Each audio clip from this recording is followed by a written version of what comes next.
So let's move some money around for my sinking funds. We're gonna reassess what's in my subscriptions and reassess all the other categories I have and see if I'm overfunded or underfunded in that category and make some changes.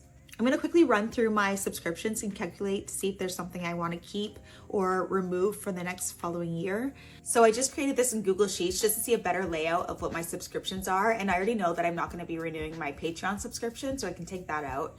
And also my Canva Pro is a business expense, so I'll be separating that from my personal. So I basically just cut down my subscriptions by almost half. I like to hold my subscriptions in my sinking funds and pay the yearly upfront costs. I have a whole video on that if you want to check it out. So this is everything I hold in my sinking funds, and right away we can update the new number for the subscriptions. So 810 is not 810 anymore. It's going to be 451.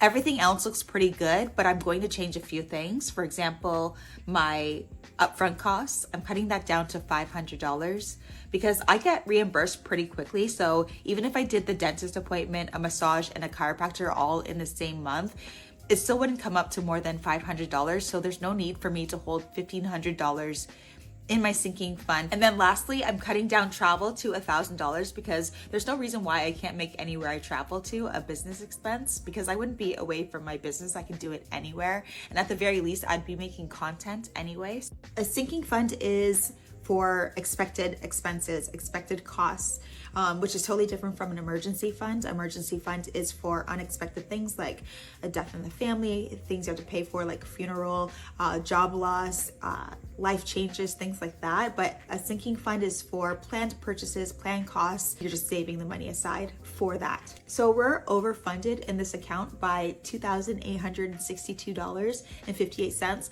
plus the additional $388.07 to be exact. And which brings us to, so we're going to take that amount and we're going to invest it. The savings transfer section is the appropriate spot to know these funds in my budget, and I'm putting it towards my RSP, which if you're American is your 401k. This allows me to see exactly how much I put towards my RSP year to date, as I'm accounting for the new money that came in, which was some of the interest earned from the emergency fund and the funds I reallocated to investing. And this is how I reassess my sinking fund and my emergency fund at the end of every year. It's such a quick and easy thing to do, and it allows you to replace what you've taken out so you can start the new year fresh, or at the very least, you can pull out the interest you've received and put it towards something else. But that's it.